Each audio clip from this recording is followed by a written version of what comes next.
వసుదేవసుతం దేవం కంసచాణూరమర్దనం దేవకీ పరమానందం కృష్ణం వందే జగద్గురుం. శ్రీ రాధాకృష్ణాభ్యాం నమః. హ్రీంకారాసనగద్భితా నలసికాం సౌహక్లీం కళాం బిభ్రతీం సౌవర్ణాంబరధారిణీం వరసుధాధౌతాం త్రినేత్రోజ్వలాం వందే పుస్తకపాశమంకుశధరాం స్రగ్భూషితాముజ్వలాం త్వాం గౌరీం త్రిపురాం పరాత్పరకలాం శ్రీచక్రసంచారిణీం. ఓం శ్రీ విజయవాడ కనకదుర్గాదేవ్యై నమః. శ్రీ దుర్గామల్లేశ్వరాభ్యాం నమః. ఇప్పుడు మనుషులంతా కూడా లక్ష్మీదేవి కావాలని అందరూ కోరుకుంటూ ఉంటారు. డబ్బు కావాలి ప్రతి ఒక్కళ్ళకి కూడా. ధనమూలం ఇదం జగత్ అన్నారు. డబ్బులు లేకపోతే అడుగు తీసి అడుగు ముందుకు వేయలేము. ఆర్టీసీ బస్ ఎక్కాలన్నా ట్రైన్ ఎక్కాలన్నా డబ్బులు లేదే కుదరదు. పాల బిల్లు, కరెంటు బిల్లు, రోడ్డు మీద నడవడానికి ట్యాక్స్, ఇంట్లో ఉండడానికి ప్రాపర్టీ ట్యాక్స్, ఇలా ఏది చూసినా సరే డబ్బులతోనే ముడిపడింది. ఆఖరికి భార్యను పెళ్లి చేసుకునేటప్పుడు కట్నాలు ఇచ్చి చేసుకోవాల్సి వస్తుంది. కట్నాలు తీసుకుంటున్నారా లేదా?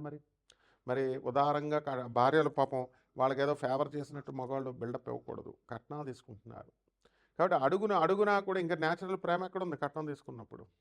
కాబట్టి ఈ విధంగా ప్రతి సంఘటనలో బిడ్డలు కూడా వాళ్ళ చదువుల కోసం బిడ్డల తల్లిదండ్రుల దగ్గర వాళ్ళు వింటూ ఉంటారు. ఆ తర్వాత ఇంటర్ డిగ్రీ అయిపోయిన తర్వాత అప్పుడు చూడండి, ఇంటర్ పెళ్ళైన తర్వాత మిమ్మల్ని చూస్తారా లేదా, ఓల్డ్ ఏజ్ హోముల్లో నిర్దాక్షిణ్యంగా జాయిన్ చేసేసేటటువంటి వాళ్ళు ఎక్కువ మంది అయిపోయారు. సో దీన్ని బట్టి మనకేం కావాలండి? ధనం కావాలి. ధనం కావాలంటే అదృష్టం పెట్టాలంటే మన కర్మలు కరెక్ట్గా ఉండాలి. బుద్ధి కర్మానుసారిని పూర్వజన్మ కర్మలను బట్టి మనకు సంపదిస్తుంది. అందువల్ల నేను మీకు ఒక 5 లక్షణాలు చెప్తాను డబ్బు వచ్చేటటువంటి విధానంలో.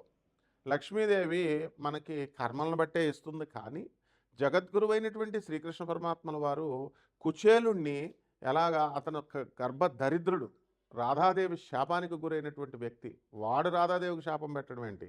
మనల్ని ఉద్ధరించడం కోసం సుధాముడు శ్రీకృష్ణ పరమాత్మ పుట్టాలి కాబట్టి రాధాదేవికి శాపం పెట్టేలాగా శ్రీకృష్ణ పరమాత్మ చేయించాడు లీల. ఎందువలన భూమి మీదకి మనము పరమాత్మ రావాలి, మనుషులను ఉద్ధరించాలని. లేకపోతే మనకు బృందావనంలో కృష్ణుడు రాధమ్మ దొరికేవాళ్లే కాదు. ఎప్పుడు దేవలోకంలోనే ఉంటారు వాళ్ళు, గోలోకంలోనే. మనం గోలోకం వెళ్ళలేం, కృష్ణ పరమాత్మను చూడలేం, అలాగే రాధమ్మతో మనం చూడలేం. అసలు అది లైఫ్లో జరిగే పని కాదు. అటువంటి పరమాత్మ, కరుణామయుడైనటువంటి శ్రీకృష్ణ పరమాత్మ మానవులకు కూడా మనం ఉద్ధరించాలి అని రాముడి రూపంలో, కృష్ణుడి రూపంలో మనకు భూమి మీదకి వస్తే హాయిగా మన భూమిని మీద కాలు పెట్టారు, మనతో జీవించారని మనం గర్వపడకుండా రాముడు మనిషేనండి, కృష్ణుడు మనిషేనండి, రాముడు దేవుడా, కృష్ణుడు దేవుడా అని బుద్ధి లేని ప్రేలాపనలు చేసే వాళ్ళ ఇంటికి అసలు లక్ష్మీదేవి రాదు. శాశ్వతంగా 7 తరాలు కాదు, వాళ్ళు కటిక దరిద్రులై రాముణ్ణి కృష్ణుడిని ఎవరైనా కనుక మనిషిగా కనుక చూసి విమర్శించేటటువంటి వాళ్ళకి కనీసం లక్ష్మీదేవి ఎప్పుడు కూడా రాదు. ఇప్పుడు మీ ఇంట్లో మీ అమ్మని అడగండి, మీ నాన్నని మీరు తిట్టండి చూద్దాం. ఎవరైనా బయట వాళ్ళు వచ్చి భర్తను తిడితే భార్య ఊరుకుంటుందేమో? ఎట్టి పరిస్థితులు ఇవ్వదు. కాబట్టి మీరేమో రాముడిని మనిషి అనొచ్చు, కృష్ణుడిని మనిషి అనొచ్చు, రాముల దేవుడు కాదని సొల్లు కబుర్లు చెప్పేయచ్చు మీరు. కానీ లక్ష్మీదేవి మాత్రం మీకు డబ్బులు ఇచ్చేయాలి. తర్వాత ఈ మహాలక్ష్మీదేవి క్రియాశక్తి స్వరూపిణి. పని చేయకుండా సోఫాల్లో పడుకొని, పని చేయకుండా దుప్పటి కప్పుకొని పడుకునేటటువంటి వాళ్ళకి లక్ష్మీదేవి ఎందుకు వస్తుంది? రెండవ రకం, పూజలు చేస్తూ కూర్చుంటూ లక్ష్మీదేవి వచ్చేయాలా? మూర్ఖపు ఛాందస్థాలు ఉన్నటువంటి వాళ్ళ దగ్గరికి రాదు. ఛాదస్థం అనేది నెగిటివ్ ఎనర్జీ. మిమ్మల్ని అడుగు తీసి అడుగు ముందుకు వెళ్ళనివ్వదు. మీరు ప్రపంచంలో ఏ పంతులు గారినైనా తీసుకోండి, ఏ సిద్ధాంతినైనా తీసుకోండి, ఒక్క నన్ను తప్ప. మనం పాజిటివ్ చెప్తాం, పదవండి అమ్మ చేయండి అని. ఎవ్వడైనా సరే చూడండి నెగిటివ్. ఇప్పుడు ఈరోజు చేయకూడదు, అమావాస్య అసలు చేయకూడదు. వాళ్ళ కొడుక్కి నేను గవర్నమెంట్ జాబ్ ఇప్పిస్తాను అమావాస్య రోజున, వాడు ఆపుతాడేమో చూడండి మీరు. వాడేమో మీకు అందరికీ అమావాస్య పనికిరాదు, బయటకు వెళ్ళకూడదు అంటాడు. మేము గవర్నమెంట్ ఇంటర్వ్యూ పెడతాం ఆ రోజు, ఐఏఎస్ ఇంటర్వ్యూ పెడితే పంతులు గారు తన కొడుకుని పంపడా? ఒకటే చెప్పండి. పంపిస్తాడు. అంటే అప్పుడు అతనికి అన్వయించబడవు. మీకేమో మైలు సంవత్సరం ఉంటుంది, మీరు అసలు వెళ్ళకూడదంటారు. గర్భగుడుల్లో పనిచేసేటటువంటి పూజారి సంవత్సరం పాటు వాడు కనుక దేవతలకి దేవుళ్ళకి కనుక గుడికి పూజ చేయకపోతే వాడికి పొట్ట పోషణ ఎక్కడి నుంచి వస్తుందండి చెప్పండి? 1 ఇయర్. మన మైలు ఎందుకు లేదు అంటే బ్రాహ్మణులకు మైలు లేదంటారు.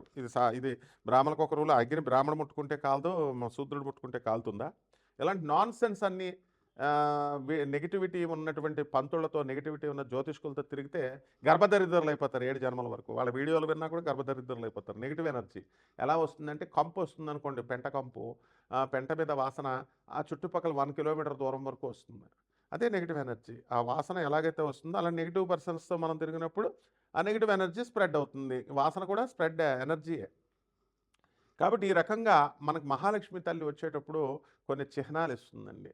తెల్ల పావురాయిని పనికిరాదు, అవి రాకూడదు అని చెప్తున్నారు కదా. తెల్ల పావురాయిల, అలాగే ఈ పిచ్చుకలు, పక్షులు, నేచర్లో ఉన్నటువంటి పక్షులు ఇవన్నీ కూడా మన ఇంటి గోళ్ళ చుట్టూ తిరుగుతూ తెల్లవారు మనం తలుపు తీయగానే ఆ తలుపుల దగ్గర చక్కగా గింజలు తింటూ అక్కడ ఉంటున్నాయనుకోండి ఉడతలు. ఇవన్నీ కూడా మన చెట్టు మీద, మన ఇంటి ముందు చెట్ల మీద అవి ఉడతలు వెళ్తున్నాయనుకోండి, లక్ష్మీదేవి త్వరలో మనకు రాబోతుంది అని అర్థం. రెండవది, తేనెటీగలు. అంటే చిన్నటి తేనెటీగలు కనుక మనకి పట్టినట్లయితే మన ఇంట్లో ఖచ్చితంగా మహాలక్ష్మీదేవి రాబోతుంది అని అర్థం. తర్వాత ఇక మూడవది ఏంటంటే, మనం సూర్యోదయానికంటే కూడా ముందే నిద్ర లేవాలి. ఎవరో వచ్చి అలారాలు పెట్టుకొని ఎవరో వచ్చి లేపితే కాదు. మనంతకు మనకే మెలకువ రావాలి. బ్రహ్మ ముహూర్తంలో మెలకువ రావాలి. ముహూర్తం వచ్చిన తర్వాత యూట్యూబ్లు మనం ఇది చేస్తున్నాం, వాట్సాప్లు పట్టుకొని గుడ్ మార్నింగ్, ఓం నమ శివాయ అంటూ మనం వీడియో తెలిసిన వాళ్ళకి మనం వాట్సాప్ మెసేజ్లు పెడతా ఉంటాం. ముసలాళ్ళు అయిపోయిన తర్వాత ఏమవుతుందండి, ఇంకెవరు ఉండరు కాబట్టి ఓం నమ శివాయ, ఓం నమో నారాయణాయ అని పెడతాం. అదే వయసులో ఉన్న వాళ్ళంతా ఏం చేస్తున్నారండి, ఫస్ట్ ఫోన్ కాళ్ళు, లేకపోతే ఫస్ట్ వాట్సాప్లు ఇవన్నీ కూడా ఫ్రెండ్స్కి, బాయ్ ఫ్రెండ్స్కి, గర్ల్ ఫ్రెండ్స్కి, వీళ్ళకి పెట్టుకుంటారు. వీళ్ళకి వీళ్ళు మామూలు మనుషులయ్యా. రాధాకృష్ణులకు పెట్టుకోండి, రాధాకృష్ణుల స్మరణ చేయండి, బాబానాం కేవలం అని స్మరణ చేయండి, మీకు మహాలక్ష్మి వస్తుంది. ఎవరైతే వాట్సాప్ల్లో లేవగానే మానవులకి వాట్సాప్ల్లో ఈ గురువులకు కాకుండా లవర్స్కి ఎవరైతే పెట్టుకుంటూ ఉంటారో వాళ్ళ నెగిటివ్ వైబ్రేషన్స్ మీకు వచ్చేస్తాయి. వాళ్ళు మామూలు మనుషులు కాబట్టి. గురువు మనిషి కాదు. గురువు అంటే వివేకానందుడు, ప్రభాత్ రంజన్ సర్కార్, ఆనందమూర్తి గారు, ఆనంద మార్గాశ్రమం స్థాపించిన ఆయన. అలాగే రామకృష్ణ పరమహంస, రమణ మహర్షుల వారు, వీళ్ళ ప్రవచనాలు వినాలి. అలాగే యూట్యూబ్లో ఉన్నటువంటి మిడిమిడి జ్ఞానం ఉన్నటువంటి వాళ్ళు చెప్పేటటువంటి ప్రవచనాలు కనుక వింటే లక్ష్మీదేవి దూరంగా పారిపోద్ది అనమాట. 7 తరాల వరకు రాదు. దీపం దేవుడేపు తిరగ పెట్టాలా, దేవుడేపు నీ వైపు తిరగ పెట్టకూడదా, వాస్తు ఈశాన్యంలో మూల చీపు పుల్ల కూడా పెట్టకూడదా, ఇలాంటి చెత్త అంతా వింటే లక్ష్మీదేవి ఎగిరిపోద్ది. ఇంటర్వ్యూలో మేము అడగం వాళ్ళ పిల్లల్ని, తోలు తీసేసి క్వశ్చన్స్ అడుగుతాం. చెప్పరా లా ఆఫ్ థర్మోడైనమిక్స్ చెప్పు, what is the 0th law of thermodynamics. ఏమో వాళ్ళ పిల్లలకు నేర్పిస్తాడు, మీకేమో చాదస్తాలు నేర్పిస్తారు. కాబట్టి బీ కేర్ఫుల్. అలాగే పాలు అమ్మేటటువంటి వాళ్ళు మనకి చక్కగా ఎదురొచ్చిన, మనకి శవము కనబడిన, అలాగే తెల్ల గువ్వపిట్ట మనకి కనబడిన, మన ఇంట్లోకి వచ్చిన, ఇవన్నీ కూడా మహాలక్ష్మి సంకేతాలు. నుదుట ఒక చక్కగా కుంకుమ పెట్టుకొని పుణ్యస్త్రీలాగా వచ్చినా సరే వాళ్ళు మన ఇంటికి వచ్చిన వాళ్ళు, మన మహాలక్ష్మి తల్లి త్వరలో వస్తుందని. ఇలా మహాలక్ష్మీదేవి రావాలి అంటే నిత్యము దైవతార్చన ఇంట్లో చేయాలి. ప్రతిరోజు కూడా దీపారాధన చేయాలి. చేయకుండా మీరు దీపారాధన నూనె అయిపోతుందని చెప్పేసి ఎలక్ట్రిక్ బల్బులు వెలిగిస్తున్నారు, క్రిస్టియన్స్ వెలిగిస్తున్నట్టు. లక్ష్మీదేవి ఉండదండి. తిలలో నువ్వుల నూనెతో చేసినప్పుడు మాత్రమే మహాలక్ష్మి ఉంటుందన్నమాట. అలాగే పుష్పాలు, పువ్వులు పెట్టాలి. పత్రం, పుష్పం, ఫలం, తోయం, నైవేద్యాలు లోపల మనం వండి పెట్టక్కర్లేదు, బెల్లం మొక్క పెట్టచ్చు. అసలు మెయిన్గా చాదస్తం ఉన్న చోట లక్ష్మీ తల్లి ఉండదు. ఎవరైతే మూఢనమ్మకాలు, మూఢ చాదస్తాలు పట్టుకుంటారో వాళ్ళ ఇంట్లో దరిద్ర దేవత తిష్ట వేసుకుంటుంది. అంతేగాని ఎగ్జాంపుల్ చెప్తాను. ఇప్పుడు మీరు దుమ్ము దులుపుతున్నారు, ఇల్లంతా దుమ్ము దులుపుతున్నారు, మరి నీ మనసులో ఉన్న దుమ్ము దులపాలి కదమ్మా. నీ మనసులో ఈర్ష్య, అసూయ, రాగద్వేషాలు ఇవన్నీ ఉన్నాయి కదా. అందువల్ల ఎవరైతే మనకి మీ వ్యక్తిగత జాతకాలు ఈ లక్ష్మీదేవి సంకేతాలతో మీ ద్వాదశ రాశుల వారికి కూడా ఏ విధంగా జరగబోతోంది అనేది నేను చెప్తాను జ్యోతిషానికి అన్వయించి. అయితే మీకు నాన్ కమర్షియల్ ఆస్పెక్ట్తో మేము ఈ జ్యోతిషాలు చెప్తున్నాం కాబట్టి మీరు ఎవరికైనా మీ పర్సనల్ చార్ట్ ఉంటేనే తెలిస్తేనే మీకు లక్ష్మి వస్తుందా, పోతుందా, దరిద్రం పట్టుకోబోతుందా, పట్టుకోవట్లేదా, ఉద్యోగం ఉంటుందా, ఊడిపోతుందా, ఇవన్నీ చెప్పగలుగుతాం. నాసా రిపోర్ట్స్తో లైవ్ రిపోర్ట్స్ని బట్టి చూసి చెప్తాం. అమెరికాలో మాది head quarters office, north Carolina, Charlotte. అందువలన అక్కడ మీరు వాట్సాప్లో పెడితే మేము నాన్ కమర్షియల్తో చెప్తాం కాబట్టి మీకు ఏ ప్రాబ్లం లేదు. మేము డౌట్స్ క్లియర్ చేస్తాం. ఒరిజినల్గా ప్రిసైజ్గా ఇవన్నీ వస్తాయి. కాబట్టి జాగ్రత్తగా మీరు మమ్మల్ని సంప్రదించవచ్చు. ఇప్పుడు ద్వాదశ రాశుల వారికి జ్యోతిష్పరంగా 2026 సంవత్సరంలో లక్ష్మీదేవి యొక్క సంకేతాలతో లక్ష్మీదేవి ఏ విధంగా ఉంటుంది, మనకి ఆశీర్వదిస్తుందా లేదా ఈ వీడియోలో చెప్పుకుందాం. కన్యా రాశి, ఈ కన్యా రాశి వారికి అందరికీ కూడా మనకి ఈ యొక్క గురుడు మనకి మిథున రాశిలో ఉన్నాడు. దానివల్ల మనకేమవుతుందంటే అనేకమైనటువంటి కష్టాల నుంచి మీరు తప్పించుకున్న వాళ్ళవుతారు. గత కాలంలో మీకు భార్యాభర్తల మధ్య కొట్లాటలు ఇవన్నీ కూడా జరిగినాయి. అప్పుడు ఈ గబ్బిడము మీ ఇంట్లోకి వచ్చింది.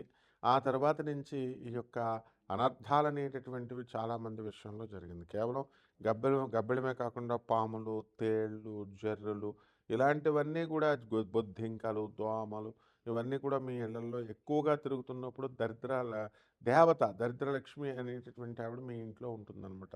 అందువల్ల వీటిలన్నిటికీ పోగొట్టడం కోసం మీకు తెల్ల గుడ్ల గోప అనేటటువంటిది మీ ఇంటి ముందు మీకు కనబడాలి. నెమలి కానీ లేకపోతే చిలక కానీ, రామచిలక కానీ ఒకటి కనబడాలి.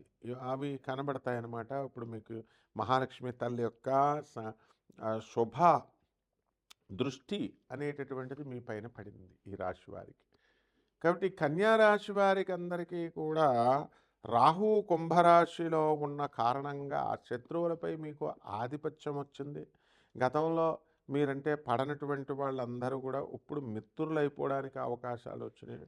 అలాగే ఈ యొక్క శని మరి వక్రించి మీనరాశిలో ఉన్నటువంటి కారణంగా మనకి జీవిత భాగస్వాములతో, వ్యాపార భాగస్వాములతో మనం కొంచెం తక్కువ మాట్లాడాలి. వాళ్ళతో ఎక్కువగా అనవసరంగా కనుక చేసినట్లయితే అవన్నీ కూడా ఆర్గ్యుమెంట్స్ అయ్యి రిలేషన్స్ దెబ్బతినే విధంగా ఉండడానికి అవకాశాలు అధికంగా ఉన్నాయి.